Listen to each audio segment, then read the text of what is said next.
അടുക്കളയിൽ കറണ്ടിന്റെ സ്വിച്ച് ഇട്ട് രണ്ടെണ്ണം, എന്നിട്ട് AC ഇടണം. ആ 2 സ്വിച്ച് ഇട്. ലൈറ്റ് കത്തുന്ന സ്വിച്ചും അതിന്റെ ഇപ്പുറത്തെ സ്വിച്ചും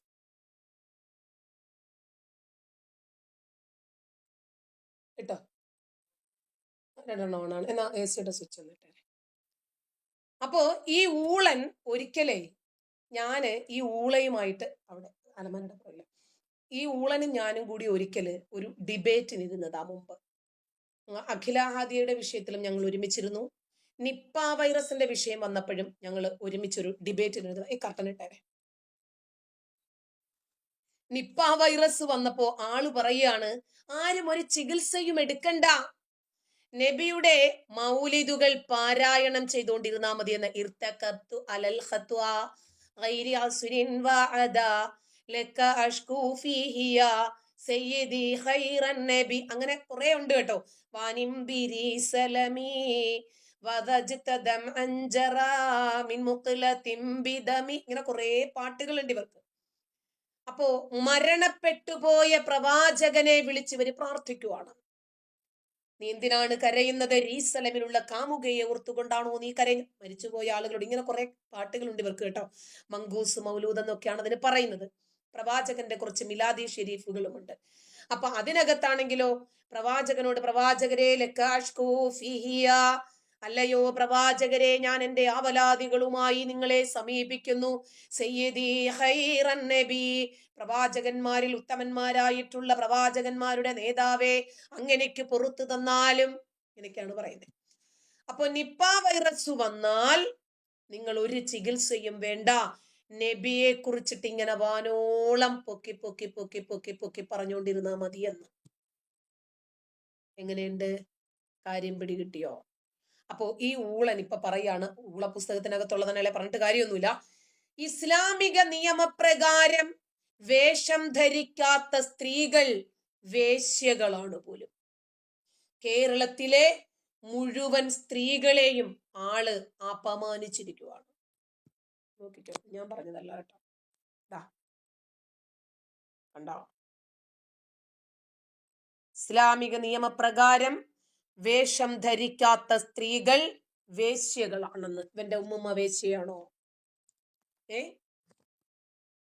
ഇവന്റെ ഉമ്മ പർദ്ദയിട്ടിട്ടുണ്ടോ എന്ന് നമുക്കറിയില്ല. ഇവരീ പറയുന്ന ഇസ്ലാമിക വേഷം എന്ന് ഇവര് തന്നെ പറയുന്ന ഈ വേഷം എത്ര നാളായി നമ്മുടെ നാട്ടിൽ വന്നിട്ട്? എത്ര വർഷമായിട്ടുണ്ടാവും? എന്നിട്ട് ആരെങ്കിലും ഇദ്ദേഹത്തിനെതിരെ ഒരക്ഷരം മിണ്ടി നിങ്ങൾ ആരെങ്കിലും കണ്ടോ? പേടിയാ. കാരണം ആർക്കെതിരെയാണ് സംസാരിക്കേണ്ടി വരുന്നത്? ആർക്കെതിരെയാണ് സംസാരിക്കേണ്ടി വരുന്നത്? ഇങ്ങനെ വെള്ളപൂശിക്കൊണ്ടിരിക്കും. IAS കാരി പറഞ്ഞത് കേട്ടില്ലേ? ജിഹാദ്, ത്യാഗം. ആഹാ, സൂപ്പർ. ഇങ്ങനെ ഇസ്ലാം മത തീവ്രവാദത്തെ പ്രോത്സാഹിപ്പിക്കുന്ന ആളുകളിൽ നിന്നും ഇസ്ലാമിക രൂപത്തിൽ വസ്ത്രം ധരിക്കാത്തവർ വേശ്യകളാണ് എന്ന് പറഞ്ഞത് ആരെങ്കിലും ചർച്ചയാക്കുവോ? IAS കാരി ഇസ്ലാമിക രൂപത്തിൽ വേഷം ധരിച്ചിട്ടില്ല, ഇത് എന്നെയും ബാധിക്കുന്ന വിഷയമാണ് എന്ന് പറഞ്ഞവരാരെങ്കിലും സംസാരിക്കുവോ? ഇല്ല. ജിഹാദിനെ വെള്ളപൂശുക ഒരു IAS ഉദ്യോഗസ്ഥ, ദിവ്യ SI. സമൂഹ മാധ്യമങ്ങളിൽ തന്നെ വലിയ രൂപത്തിലുള്ള ആ വിഷയത്തിന് പ്രതികരണം ലഭിച്ചു. ജിഹാദ് എന്ന വാക്കിന്റെ അർത്ഥം പരിശ്രമവും യാതനയാണെന്നൊക്കെ പറഞ്ഞിട്ട് വന്നു. അന്യനെ നശിപ്പിക്കാനുള്ളതല്ലത്രേ.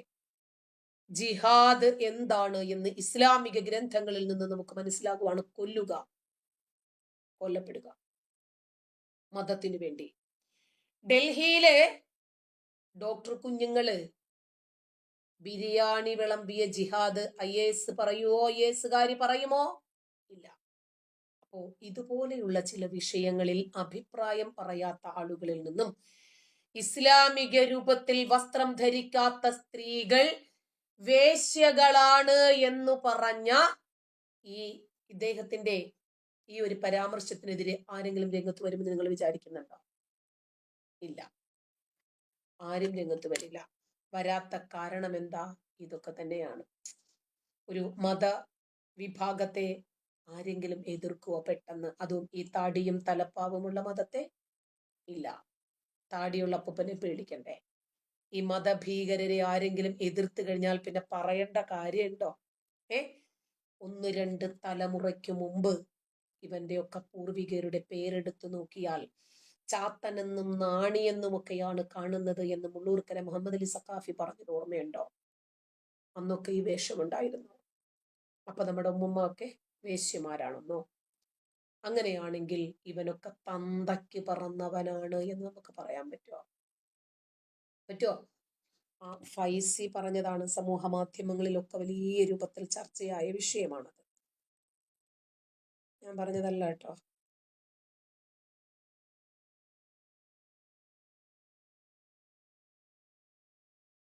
മറ്റൊരു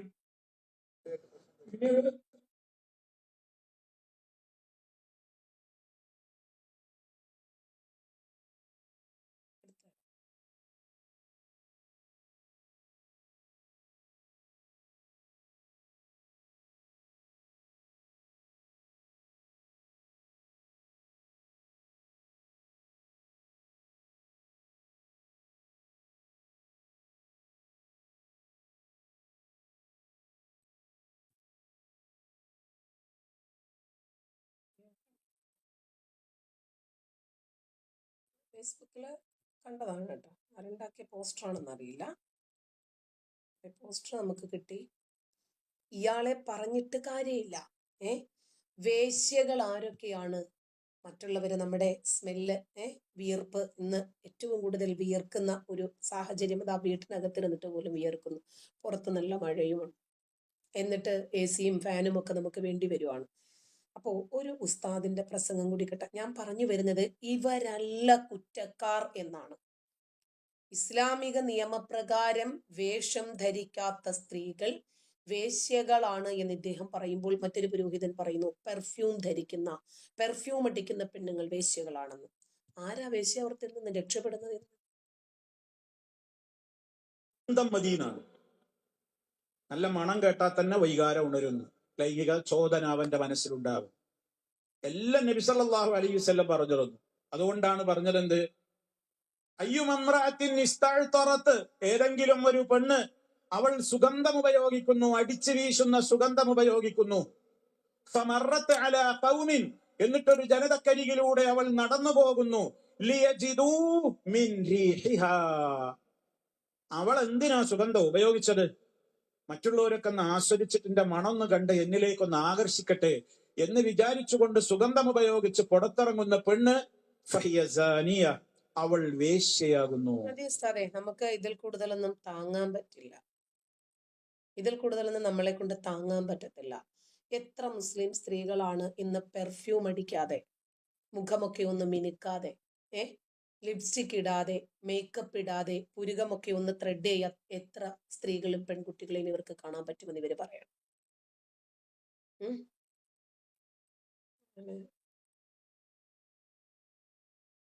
ഫൈസി പറഞ്ഞത് എന്റെ കയ്യിൽ ഉണ്ടായിരുന്നേ, കേന്ദ്ര മുഷാവറയിൽ നിന്ന്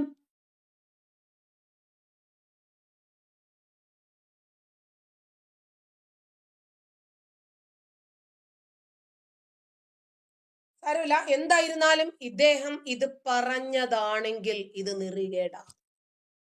ഇദ്ദേഹം ഇത് പറയാതെ ഇങ്ങനെ ഒരു പോസ്റ്റർ രൂപത്തിൽ വരുമോ? ആ പോസ്റ്ററാണ് എനിക്ക് കിട്ടിയത്. ആ പോസ്റ്ററിനകത്ത് പറഞ്ഞ ആ ഖണ്ഡികയാണ് ഞാൻ നിങ്ങൾക്ക് വായിച്ചു തന്നത്.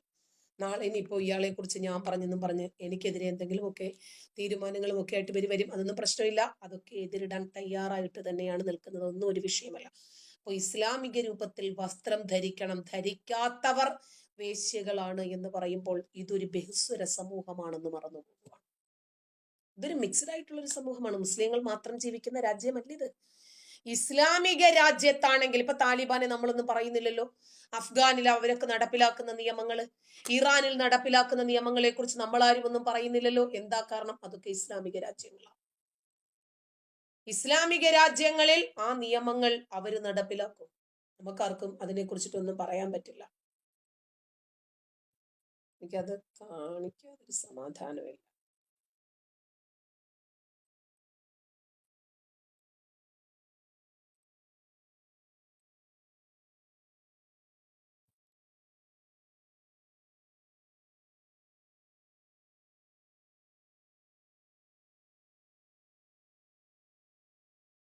ഞാനത് എടുത്ത് വെച്ചിരുന്നു, പക്ഷെ കണ്ടില്ല. എപ്പോഴെങ്കിലും കിട്ടട്ടെ, അപ്പം ഞാൻ കാണിച്ചു തരാം.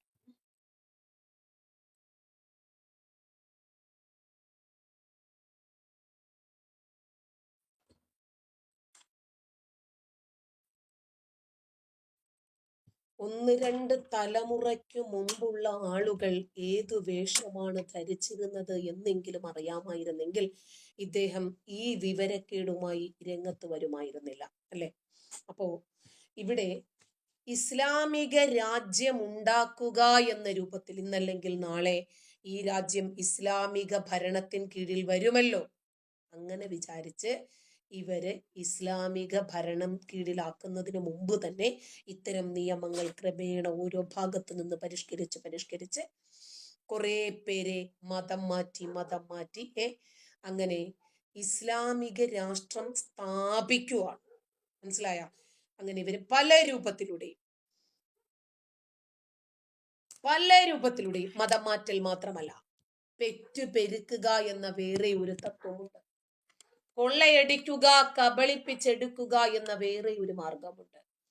IAS-കാരിക്ക് അറിയാത്ത 12 തരം ജിഹാദിനെ കുറിച്ചിട്ടാണ് കഴിഞ്ഞ ദിവസം ഞാൻ നിങ്ങളുമായിട്ട് സംവദിച്ചത്. അങ്ങനെ ഒരുപാട് ജിഹാദുകളുണ്ട്. അങ്ങനെ ലാൻഡ് ജിഹാദും നാർക്കോട്ടിക് ജിഹാദും അങ്ങനെ മലദ്വാർ ജിഹാദും ഒക്കെ ചെയ്ത്, ഉമ്മറം ജിഹാദ് ചെയ്ത് പെണ്ണുങ്ങളും സഹകരിച്ച് ഈ രാജ്യത്തെ എങ്ങനെ ഇസ്ലാമിക രാജ്യമാക്കി മാറ്റാം എന്നിവര് പരിശീലിക്കുക. കർട്ടൻ ഇടുവോ നല്ലതുപോലെ? ബംഗ്ലാദേശി റോഹിംഗ്യകളെ കുടിയൊഴിപ്പിച്ച അസം സർക്കാരിന്റെ ഒരു വാർത്ത നിങ്ങൾ കണ്ടിരുന്നോ? അധിക മാധ്യമങ്ങളൊന്നും ഇതൊന്നും പുറത്തുവിടത്തില്ല. എന്തിനാണ് ഈ വഖഫിനെതിരെയും ഈ അനധികൃത കുടിയേറ്റക്കാർക്കെതിരെയും ശക്തമായിട്ടുള്ള നിയമ നടപടികളുമായി അസം, ഉത്തരാഖണ്ഡ്, UP ഒക്കെ മുന്നോട്ട് പോകുന്നത് എന്തുകൊണ്ടാണ്? ഈ രാജ്യം അപകടകരമായ അവസ്ഥയിലാണ് എന്ന് വ്യക്തമായി അറിയുന്നത് കൊണ്ടാണ്. ഇവര് ന്യൂനപക്ഷമായാൽ ന്യൂനപക്ഷ വേട്ട എന്ന് പറഞ്ഞിട്ട് ഇവര് അഴിഞ്ഞാടും. ഭൂരിപക്ഷമായാൽ ഇസ്ലാമിക രാഷ്ട്രം വേണമെന്ന് പറഞ്ഞിട്ട് അഴിഞ്ഞാടും.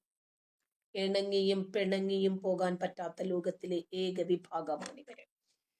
അപ്പോ ബംഗ്ലാദേശികള് റോഹിംഗ്യൻ മുസ്ലിങ്ങളാണ് എന്ന വ്യാജേന, ബംഗാളികളാണ് എന്ന വ്യാജേന അസമിൽ വന്ന് താമസം ആരംഭിച്ചു. പിന്നീട് അസമിൽ കാണുന്നതെല്ലാം കൊള്ളയും കൊലയും ബലാത്സംഗവും കൂട്ടിക്കൊടുക്കും എന്ന് വേണ്ട. അപ്പോ അസം സർക്കാർ തീരുമാനിച്ചു, നമ്മുടെ രാജ്യത്തെ തകർക്കുന്ന ഒരു ശക്തിയും അസമിൽ വേണ്ട. ഹേമന്ത് ബിശ്വ ശർമ്മ നാട്ടിലുള്ള ഭരണാധികാരിയാണ് എന്ന് തെളിയിച്ചു. 2000 ഏക്കർ ഭൂമിയാണ് അദ്ദേഹം തിരിച്ചു പിടിച്ചത്. അനധികൃത കുടിയേറ്റക്കാര് കൈയടക്കി വെച്ചിരുന്നതാ. എവിടെയാണ്? ബൊങ്കൈഗാവ്, മജുലി, ദിബ്രുഗഡ്, നാഗോൺ, ബജാലി, കാംരൂപ്, ലഖീംപൂർ, ദുബ്രി, ഇത്രയും ജില്ലകളിൽ നിന്ന് വൻതോതിലുള്ള കയ്യേറ്റങ്ങൾ ഒഴിപ്പിച്ചു. എന്തുകൊണ്ടാണ് UPA ലോക രാജ്യങ്ങൾ അമ്പരപ്പോടുകൂടി ഓർത്തു വെക്കുന്നത്? എന്തുകൊണ്ടാണ് യോഗി ആദിത്യനാഥ് ലോക ഭരണാധികാരികളുടെ പട്ടികയിൽ എത്തപ്പെടുന്നത്? അതുകൊണ്ട് ഹിമന്ത ബിശ്വ ശർമ്മയും തീരുമാനിച്ചു, നമുക്ക് കുറച്ച് ബുൾഡോസർ വേണം.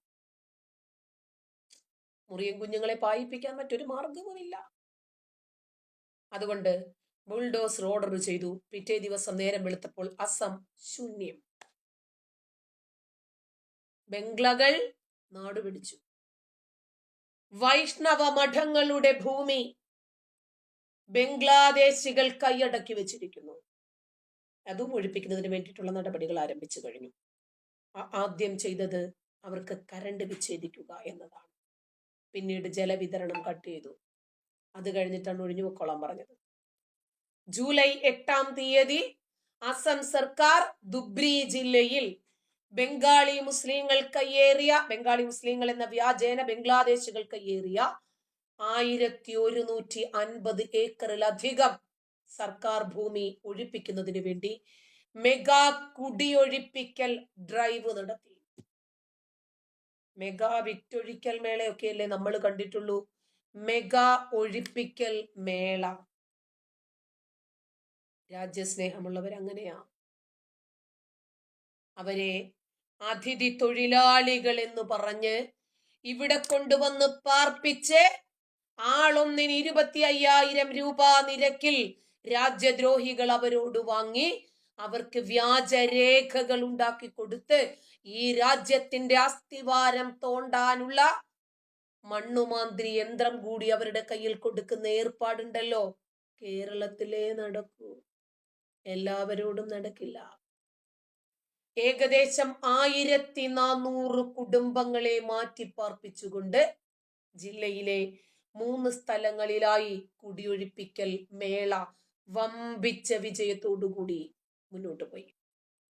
ഈ കുടിയൊഴിപ്പിക്കലുകളിൽ ഒരിക്കലും വർഗീയതയില്ലെന്നും മറിച്ച് സർക്കാരിന്റെയും വനഭൂമിയുടെയും നിയമവിരുദ്ധമായിട്ടുള്ള അധിനിവേശത്തിൽ നിന്ന് സംരക്ഷിക്കുന്നതിനുള്ള ശ്രമമാണെന്നും മുഖ്യമന്ത്രി ഹിമന്ത ബിശ്വ ശർമ്മ പത്രസമ്മേളനം നടത്തി പറഞ്ഞു.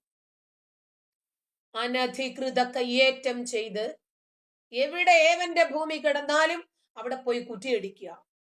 വാപ്പാട മുതലൊന്നും അല്ലല്ലോ ഓടിപ്പോയിട്ട് കുറ്റിയടിക്കാൻ. ഇവിടെ വഖഫും അതുപോലെയാ ചൂണ്ടിയെടുക്കുന്ന ഏർപ്പാടുകൾ. ഏറ്റവും ഒടുവിൽ ഉസ്താദ് പറഞ്ഞു, അംബാനി വെച്ചിരിക്കുന്ന വീട് വഖഫിന്റേതാണെന്ന്. അംബാനി തൂക്കിയെടുത്ത് തറയിലടിച്ചതോടുകൂടി പിന്നീട് വഖഫിന്റെ ആ ഒരു പ്രസ്താവനയൊക്കെ അങ്ങോട്ട് കുഴിച്ചു മൂടപ്പെട്ടു. അങ്ങനെ ചുമ്മാ കിടന്ന ഭൂമിയൊക്കെ പോയി ഇവര് കുറ്റിയടിച്ചു വീടാക്കി. ഏകദേശം 100 കുടുംബങ്ങൾക്ക് മുൻകൂർ നോട്ടീസ് നൽകി ഹിമന്ത ബിശ്വ ശർമ്മ. വർഷങ്ങളായി 1700ഓളം മുസ്ലിം കുടുംബങ്ങൾ വനഭൂമി കയ്യേറി ക്രമേണ കൂട്ടമായി ജനവാസ കേന്ദ്രങ്ങൾ സ്ഥാപിച്ചു. തോട്ടങ്ങളും മറ്റു കാർഷിക ഫാമുകളൊക്കെ സ്ഥാപിക്കുകയും ഒക്കെ ചെയ്തു എന്ന് ഉദ്യോഗസ്ഥർ പറയുന്നു. അവരിൽ മുഴുവനും ബംഗ്ലാദേശി നുഴഞ്ഞുകയറ്റക്കാരാണ്. അക്രമികളും ദുഷ്ടന്മാരുമായിട്ടുള്ള ഭരണാധികാരികളെ അറഞ്ചം പുറഞ്ചം പറഞ്ഞുകൊണ്ടിരിക്കുന്ന നമ്മുടെ നാട്ടിലെ മാധ്യമങ്ങൾ ഈ വാർത്ത മുങ്ങി. എന്തേ ആ വാർത്തയൊന്നും റിപ്പോർട്ട് ചെയ്യാത്തത്? 2000 മുസ്ലിം കുടുംബങ്ങളുടെ വീടുകൾ തല്ലി തകർത്ത് അവരെ നിരാലംബരാക്കി എന്നൊക്കെ പറഞ്ഞിട്ട് വാർത്ത ചെയ്യേണ്ടതല്ലേ ഇവര്? ആലോചിച്ചു നോക്കിയോ? അപ്പോ അതിഥി മൈത്താണ്ടികൾ എന്ന് പറഞ്ഞ്, അതിഥി മലരന്മാരെന്ന് പറഞ്ഞ് ഇവരെ ഇവിടെ കൊണ്ടുവന്ന് സുഖവാസ കേന്ദ്രങ്ങളിൽ പാർപ്പിച്ച് നമ്മുടെ സ്വൈര ജീവിതം തകർത്തുകൊണ്ടിരിക്കുന്ന ഈ രീതിക്കെതിരെ ഭരണാധികാരികൾ തന്നെ ഇടപെട്ടിട്ടില്ലെങ്കിൽ നമ്മൾ ഇനി ആരോട് പോയി നമ്മുടെ ആവലാദികളും വേവലാദികളും പറയും? ഇവിടെ ഒരുപാട് അക്രമ പ്രവർത്തനങ്ങൾ നടത്തി ഇവര് അവരുടെ രാജ്യത്തും ചെയ്ത് ഇവിടെയും വന്ന് ചെയ്ത് നമ്മുടെ രാജ്യം തല്ലി തകർത്തുകൊണ്ടിരിക്കുന്ന ഒരവസ്ഥ. ഇതിനൊന്നുമെതിരെ ആർക്കും മിണ്ടണ്ട. കുറച്ചാളുകള് ഗാസയിൽ പോയേക്കുക വെള്ളവും മരുന്നുമായിട്ട്. വേറെ കുറച്ച് ആളുകൾക്ക് ചെങ്കണ്ണാണ്. All eyes on Rafah. റാഫയിൽ നിന്ന് ഇതുവരെ അണ്ടിക്കണ്ണുകൾ ഊരിയെടുക്കാനായിട്ടില്ല. ഗാസയ്ക്ക് വേണ്ടിയും റാഫയ്ക്ക് വേണ്ടിയും കരയുവാണ്. എന്തിന്? അയ്യോ, നാളത്തെ ഡോക്ടർമാര്, എഞ്ചിനീയർമാര്, കളക്ടർമാര്, പ്രൊഫസർമാര് അല്ലടാവേ. നാളെ ഇവര് ഡോക്ടറായാൽ എന്ത് സംഭവിക്കും? വൈറ്റ് കോളർ ഭീകരത നമ്മൾ കണ്ടില്ലേ? ഡൽഹി ചെങ്കോട്ടയില് 32 കാറുകൾ 64 പേർ പൊട്ടിത്തെറിക്കാൻ തയ്യാറായി കാത്തു നിൽക്കുന്നു. 32 ഇരുമ്പ് നിക്കറുകളാ NIA പിടിച്ചെടുത്തത്. വാർത്തയായോ? നോക്കുമ്പോൾ ഇരുമ്പ് ബ്രാകൾ കുറവാണ്. കാരണം ഇതിലേക്ക് ഷഹീൻ സയ്യിദ് എന്ന് പറയുന്ന ഹൂറിക്ക് ഒരുപാട് ഹൂറിമാരെ ഇതിലേക്ക് കൊണ്ടുവരാൻ പറ്റിയില്ല. ഈ ഗാസയിലെ ഈ വിഷക്കുരുന്നുകൾ വളർന്ന് നാളെ ഡോക്ടറായി, എഞ്ചിനീയർമാരായി, കളക്ടർമാരായി, യഹിയ സിൻവാറായി, മുഹമ്മദ് ദെയ്ഫായി, ഇസ്മായിൽ ഹനിയയായി, ഓ എന്താല്ലേ ഏ ആ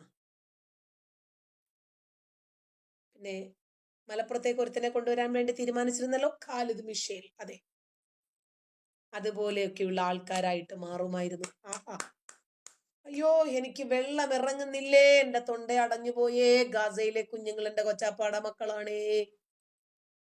നൈജീരിയയ്ക്കു വേണ്ടി ഇവരാരെങ്കിലും മിണ്ടിയോ? ഇല്ല.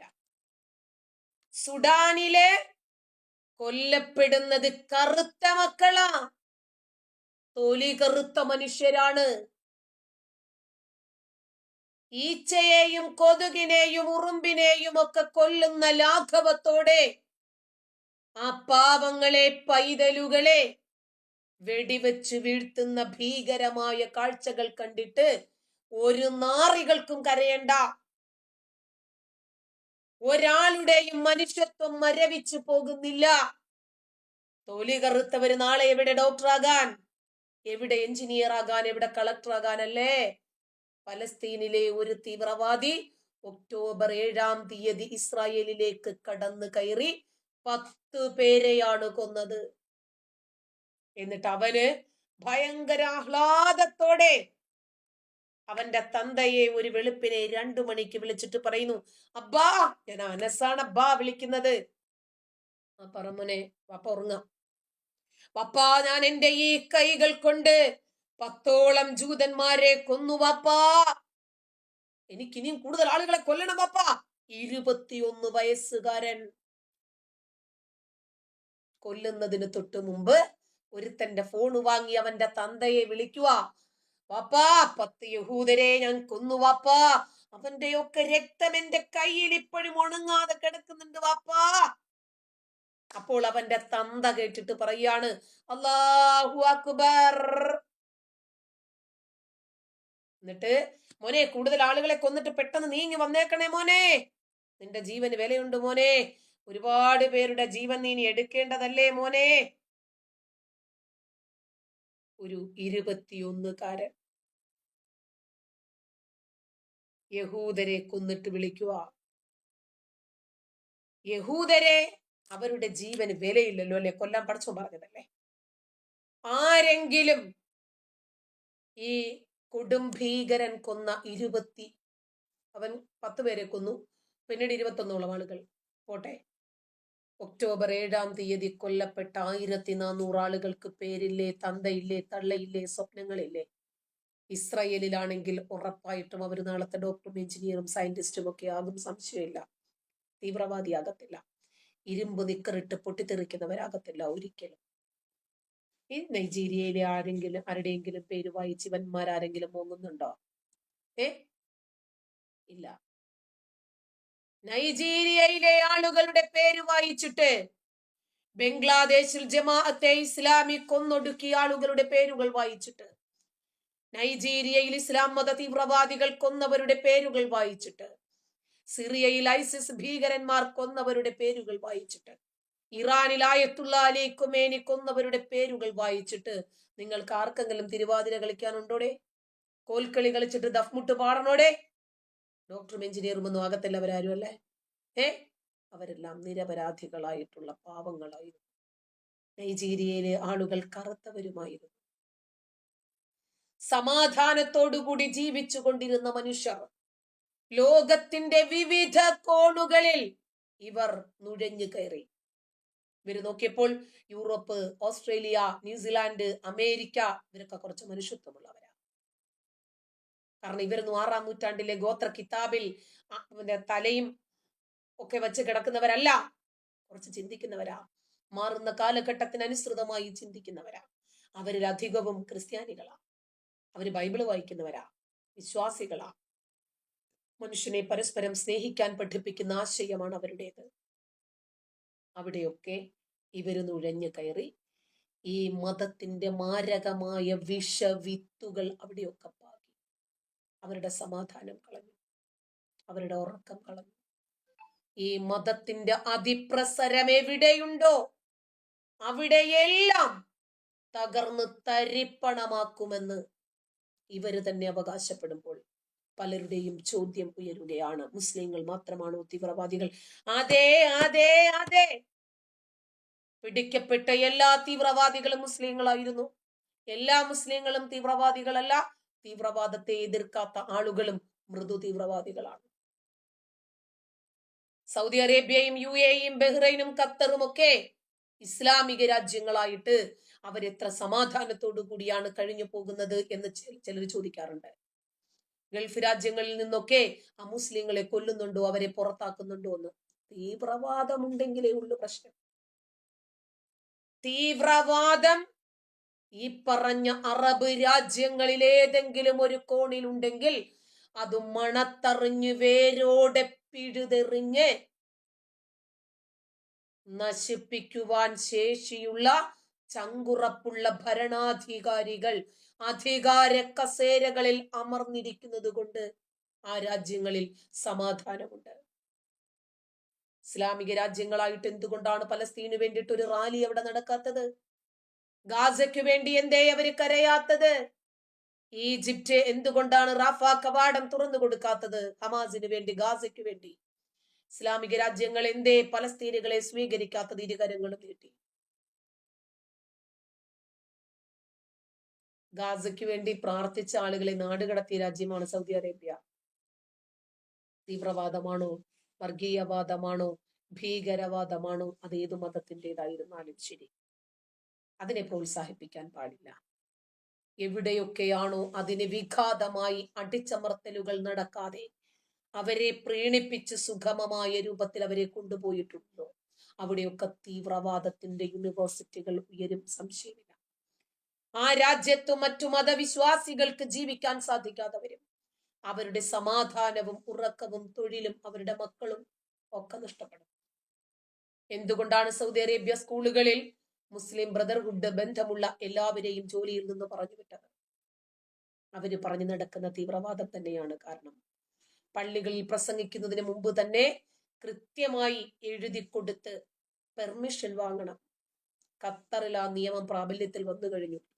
വെള്ളിയാഴ്ച ദിവസം മെമ്പറിൽ കയറി നിന്ന് വായി തോന്നുന്നത് വിളിച്ചു പറയാൻ പറ്റില്ല. അത് മൊത്തം റെക്കോർഡ് ചെയ്ത് ശ്രദ്ധിക്കാൻ നിരീക്ഷകരെ ഏർപ്പാട് ചെയ്തിട്ടുണ്ട്. മുസ്ലിങ്ങൾ മതത്തിന്റെ വിഷലിപ്തമായിട്ടുള്ള ചില വാചകങ്ങൾ പുറത്തു പറയാൻ പാടില്ല. അത് പറയേണ്ടുന്ന ഒരു അവസരമുണ്ടെങ്കിൽ മിണ്ടാതിരിക്കുക. അതാ കമാൽ പാഷാണ് പറഞ്ഞത്. ഇന്ത്യ പോലെ ഒരു മതേതര രാജ്യത്ത് നിങ്ങൾ ഈ ഖുർആൻ ഇങ്ങനെ തന്നെ പറയരുത്, നിങ്ങൾ കുറച്ച് വെള്ളം ചേർത്ത് പറയണം. അതേപോലെ ഇസ്ലാമിക രാജ്യങ്ങൾ ചെന്ന് ധൈര്യമായിട്ട് നിങ്ങൾ അങ്ങനെ തന്നെ പറഞ്ഞോ, കുഴപ്പമില്ല. തീവ്രവാദത്തിന് ആര് സപ്പോർട്ട് കൊടുത്താലും, ഭീകരവാദികളെ ആര് പിന്തുണച്ചാലും അത് നിങ്ങളുടെ തലയ്ക്ക് മുകളിൽ തൂങ്ങുന്ന വാളാണ്, ഓർത്തു വെച്ചോ. അന്യമതസ്ഥർ മാത്രമല്ല, അവരുടെ തലമുറകൾ പോലും ഇതിന്റെ ഭവിഷ്യത്ത് അനുഭവിക്കേണ്ടി വരും. ലിബിയയും ഇറാനും ഇറാഖും ഒക്കെ ഒന്ന് കണ്ണോടിച്ചു നോക്കിയാൽ മതി. ഇസ്ലാമിക രാജ്യമായിട്ട് പോലും സാധാരണ ജനങ്ങളുടെ ജീവിതം ഏത് രൂപത്തിലാണ് അവിടെയൊക്കെ ഒന്ന് ആലോചിച്ച് നോക്ക്. കേരളത്തിന്റെ സ്ഥിതി ഭയത്തോടു കൂടിയാണ് നമ്മൾ നോക്കിക്കാണുന്നത്. കാരണം 2 സെക്യുലർ പാർട്ടികളും മുസ്ലിങ്ങളെ വോട്ട് ബാങ്കാക്കി മാറ്റിയിരിക്കുന്നു. ഇസ്ലാമിക തീവ്രവാദത്തോട് മൃദു സമീപനം സ്വീകരിച്ച് അവരെ സുഖിപ്പിച്ച് കുളിപ്പിച്ച് കിടത്തി അവരുടെ കൊടികളേറ്റുകൊണ്ടിരിക്കുക. സമാധാനത്തോടുകൂടി കാര്യങ്ങൾ ക്രമീകരിക്കുമെന്ന് വിശ്വസിച്ച മുസ്ലിം ലീഗ് പോലും അവര് പറയുന്നു ഞങ്ങളുടെ വർഗീയതയില്ലാന്ന്. മുസ്ലിങ്ങൾ എന്ന് പറഞ്ഞാൽ തന്നെ ഒരു വർഗമാണ്. എന്തിന്റെ വിളനിലമായി മാറിയിരിക്കുന്നു നോക്കൂ. മുസ്ലിങ്ങൾക്ക് വേണ്ടി മാത്രമുള്ള, നമ്മൾ അവരിൽ നിന്നും മതേതരത്വമൊന്നും പ്രതീക്ഷിക്കുന്നില്ല എന്നത് രണ്ടാമത്തെ കാര്യമാണ്. പക്ഷേ അവർക്ക് വോട്ട് ചെയ്ത് വിജയിപ്പിക്കുന്ന മതേതരന്മാരുണ്ടല്ലോ. നമുക്ക് സമാധാനം വേണം. നേതൃസ്ഥാനത്ത് ശക്തമായിട്ട് തന്നെയുള്ള മതേതര വിശ്വാസികൾ കയറിക്കൂടണം. ഈ രാജ്യത്തെ മുഴുവൻ മതവിഭാഗങ്ങൾക്കും ഒന്നുപോലെ നീതിയും നിയമവും ഉറപ്പുവരുത്താനും ആ രൂപത്തിൽ വിലയിരുത്താനും സാധിക്കുന്ന രൂപത്തിലുള്ള കരങ്ങളായിരിക്കണം അത്. അടിച്ചമർത്താനുള്ള തീരുമാനങ്ങൾ കൈക്കൊള്ളണം തീവ്രവാദത്തെ. അത് ചെയ്യാൻ കഴിഞ്ഞിട്ടില്ലെങ്കിൽ ഒരു സുഡാനും ഒരു ബംഗ്ലാദേശും ഒരു നൈജീരിയയും ഒരു അഫ്ഗാനും ഒക്കെയായി മാറാൻ കേരളത്തിന് അധിക സമയം വേണ്ട. അങ്ങനെയായാൽ നരകവേദന അനുഭവിക്കേണ്ടത് അമുസ്ലിങ്ങൾ മാത്രമായിരിക്കില്ല, കുറച്ച് മുസ്ലിങ്ങളും അതിനകത്ത് പെട്ടുപോകും. കാരണം നമ്മുടെയൊക്കെ ചാനലിൽ വന്നിട്ട് കമന്റ് ബോക്സിൽ വന്നിട്ട് ഊരത്തെറി വിളിക്കുന്ന ചില ആളുകളുടെ കമന്റുകൾ ഭയപ്പെടുത്താറുണ്ട് എന്നെ. കാരണം പ്രത്യക്ഷമായി തീവ്രവാദം പറയുന്നവരെ നമുക്ക് മനസ്സിലാക്കാം. പക്ഷേ ഈ തീവ്രവാദം ഉള്ളുകൊണ്ട് അംഗീകരിക്കുകയും ഈ തീവ്രവാദികളുടെ യഥാർത്ഥ മുഖം എന്താണ് എന്ന് തുറന്നു പറയുകയും ചെയ്യുമ്പോൾ അവരുടെ വേവലാതികളും വെപ്രാളങ്ങളും എന്നെ കൊല്ലാനുള്ള പകയോടുകൂടി ഇവർ ഓടിയെടുക്കുന്നു. ഇവരുടെ കമന്റുകൾ നമ്മളെ ഭയപ്പെടുത്തുന്നു. കാരണം ഒളിഞ്ഞും തെളിഞ്ഞുമുള്ള തീവ്രവാദ പ്രവർത്തനങ്ങൾ നമ്മുടെ നാട്ടിൽ സജീവമായി നടക്കുമ്പോൾ ജീവൻ ഭയന്ന് നിർഭയത്വം ആഗ്രഹിച്ച് മിണ്ടാതിരിക്കാൻ പറ്റില്ല. അള്ളാഹും ഒരു വർഗീയവാദിയാണ്. എന്താണ് ഉഫോറിയ? അള്ളാഹുവും വർഗീയവാദിയാണ്, ഖുർആനും വർഗീയവാദ ഗ്രന്ഥമാണ്, സംശയമില്ല. ഇതൊന്ന് തുറന്ന് പറയാൻ ഒരു വേദിക്ക് വേണ്ടി കാത്തിരിക്കുന്ന അനേകായിരങ്ങളുണ്ട്. പക്ഷേ വേദി കിട്ടിയിട്ടും ഇതിനെ സംബന്ധിച്ച് പറയാൻ നിങ്ങൾക്ക് കഴിഞ്ഞിട്ടില്ലെങ്കിൽ ഈ രാജ്യത്തിന്റെ ജനാധിപത്യത്തോട്, വരാൻ പോകുന്ന തലമുറയോട് നിങ്ങൾ എന്ത് നീതിയാണ് പ്രവർത്തിച്ചത് എന്ന് പിന്നീട് ഒരിക്കൽ നിങ്ങൾക്ക് സ്വയം വിലപിക്കേണ്ടി വരും, സംശയമില്ല.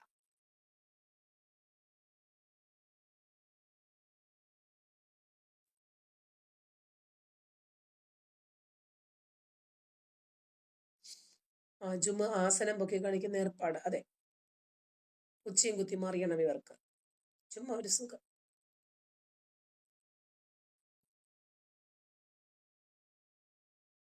അതൊന്നും നിർത്താനൊന്നും പറ്റില്ല. ഹേ,